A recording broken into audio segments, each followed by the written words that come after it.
Magnetic ஃபீல்டில் கண்டக்டரை move பண்ணும்போது இந்த மாதிரி எலக்ட்ரோமோட்டிவ் ஃபோர்ஸ் ஜெனரேட் ஆகும். ஸோ இந்த வீடியோவோட அல்டிமேட் கோலே என்னன்னா, அந்த ஜெனரேட் ஆகிற எலக்ட்ரோமோட்டிவ் ஃபோர்ஸை டெரிவ் பண்ணுறது தான். C I have a situation. என்னது? மேக்னெட்டிக் ஃபீல்டு இருக்குது. அந்த மேக்னெட்டிக் ஃபீல்டில் வந்து நான் வந்து கண்டக்டரை வச்சு மூவ் பண்ணுறேன் இந்த மாதிரி. சி இந்த கண்டக்டரை வந்து எந்த வெலாசிட்டியில் மூவ் பண்ணுறனோ அதே வெலாசிட்டியில் தான் இந்த கண்டக்டருக்குள்ளே இருக்கிற ஃப்ரீ எலக்ட்ரான்ஸும் மூவ் ஆகும். நம்ம லாரன்ஸ் ஏற்கனவே ஒரு விஷயத்த சொல்லியிருக்காரு. என்ன? ஒரு சார்ஜை வந்து மேக்னெட்டிக் ஃபீல்டில் வச்சு மூவ் பண்ணும்போது லாரன்ஸ் ஃபோர்ஸ் கிரியேட் ஆகும் அப்படின்னு சொல்லிட்டு. ரைட். இப்போ கண்டக்டருக்குள்ளே எலக்ட்ரானும் இருக்கும், சார்ஜும் இருக்கும்.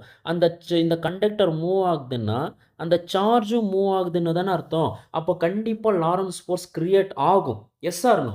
எஸ். அப்போது அந்த லாரன்ஸ் ஃபோர்ஸ் கிரியேட் ஆச்சுன்னா அதை கண்டுபிடிக்கிறதுக்கு உண்டான ஃபார்முலா அவர் ஏற்கனவே கொடுத்துட்ருக்காரு. என்னது? F is equal to qvB. கரெக்டாக? இப்போது ஃபார்முலா நமக்கு தெரியும். ஆனால் அந்த ஃபோர்ஸ் எந்த டைரெக்ஷனில் உருவாகுது அப்படின்ட்டு அந்த டைரெக்ஷனை ஃபைண்ட் அவுட் பண்ணிவிட்டு அதுக்கப்புறம் இதனால் க்ரியேட் ஆகிற இன்டியூஸ்டு இஎம்எஃப் வந்து டெரிவ் பண்ண போகிறோம். சி இப்போது கண்டக்டரை இந்த டைரெக்ஷனில் மூவ் பண்ணுறேன். ரைட். கண்டக்டர் இந்த டைரெக்ஷனில் மூவ் பண்ணுறேன். டைரெக்ஷன் ஆஃப் வெலாசிட்டி நமக்கு தெரியும். லெஃப்டிலிருந்து லைட்டு. ரைட். இந்த மாதிரி டைரெக்ஷன் ஆஃப் மேக்னெட்டிக் ஃபீல்டு என்னது? உள்நோக்கி இருக்குது. இப்போது நமக்கு மேக்னெட்டிக் ஃபீல்டோட டைரெக்ஷனும் தெரியும். இந்த கண்டக்டர் எந்த டைரெக்ஷனில் மூவ் ஆகுது அந்த டைரெக்ஷன் ஆஃப் வெலாசிட்டியும் தெரியும்.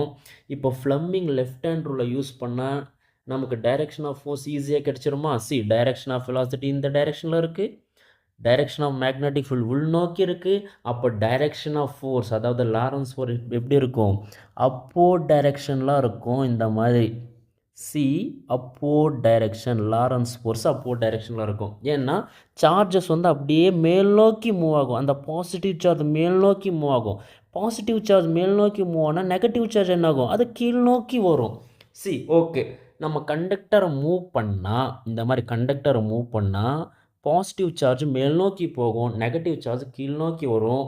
அதாவது ரெண்டு எண்ட்லேயும் அப்படியே செப்பரேட் ஆகி நின்றுக்கும்.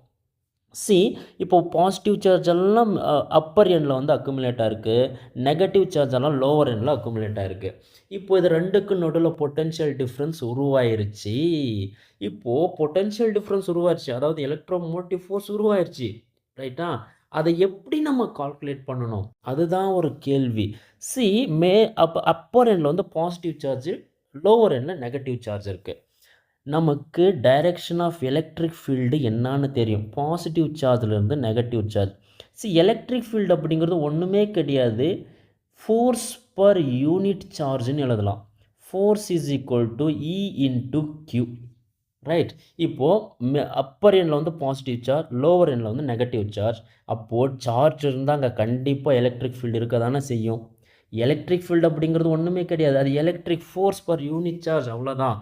அப்போது எலக்ட்ரிக் ஃபோர்ஸு டவுன்வர்ட் டைரெக்ஷனில் இந்த மாதிரி இருக்கும். ஏன்னா direction of electric field positive சார்ஜ்லேருந்து நெகட்டிவ் சார்ஜுக்கு ஒரு நெகட்டிவ் சார்ஜில் தான் இருக்கும்.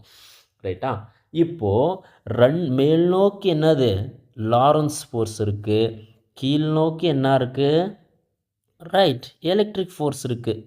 இந்த ரெண்டு ஃபோர்ஸும் ஆப்போசிட் டைரெக்ஷனில் இருக்குது.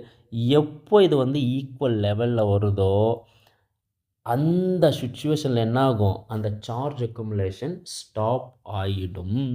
அப்போ நம்ம ஈக்குவேட் பண்ணலாமா?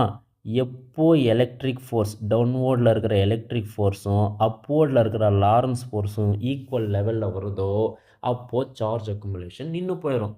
இப்போ எலக்ட்ரிக் ஃபோர்ஸோட ஃபார்முலா என்ன? E into q. E into கியூன்னு எழுதலாம். லாரன்ஸ் ஃபோர்ஸோட ஃபார்முலா என்ன? QVBன்னு எழுதலாமா? கியூவும் கேன்சல் ஆகிடும். E is equal to V into பின்னு எழுதலாம். இப்போது நமக்கு பொட்டென்ஷியல் டிஃப்ரென்ஸுக்கும் லென்த்துக்கும் உள்ள ரிலேஷன்ஷிப் நமக்கு தெரியும். அதாவது potential difference, length, electric field. இன்னொரு விஷயத்தை நான் மறந்துட்டேன். இது வந்து லென்த் ஆஃப் த கண்டக்டர்னு எழுதலாம். இதில் கண்டக்டரோட லென்த் வந்து Lன்னு வச்சுப்போம். இப்போது நமக்கு ரிலேஷன்ஷிப் தெரியும். என்னது? பொட்டென்ஷியல் டிஃப்ரென்ஸுக்கும் எலக்ட்ரிக் ஃபீல்டுக்கும் லென்த்துக்கும் உள்ள relationship L. Potential difference is equal to E into L. நம்ம வந்து எலக்ட்ரோஸ்டாட்டிக்ஸில் படிச்சிருப்போம். எலக்ட்ரோமோட்டிவ் ஃபோர்ஸ் இல்லைனா potential difference is equal to already நமக்கு எலக்ட்ரிக் ஃபீல்டோட ஃபார்முலா என்ன, இந்த சுச்சுவேஷனில் வி இன்ட்டு பி. அந்த எல்லாம் அப்படியே போட்டுடலாமா? So electromotive force is equal to பிஎல்வின்னு எழுதலாம்.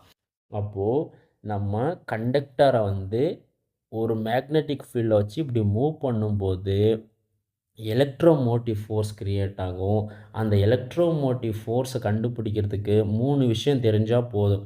இந்த கண்டக்டர் எவ்வளோ வெலாசிட்டியில் போகுது, உள்நோக்கி எவ்வளோ, அதாவது டுவோர்ட்ஸ் த போல் எவ்வளோ மேக்னெட்டிக் ஃபீல்டு இருக்குது, இந்த லென்த் ஆஃப் த கண்டக்டர், அதோட லென்த்து தெரிஞ்சால் நம்ம ஈஸியாக எலக்ட்ரோமோட்டிவ் ஃபோர்ஸை கண்டுபிடிச்சிடலாம். Thank you so much. If you like this video please support us and subscribe.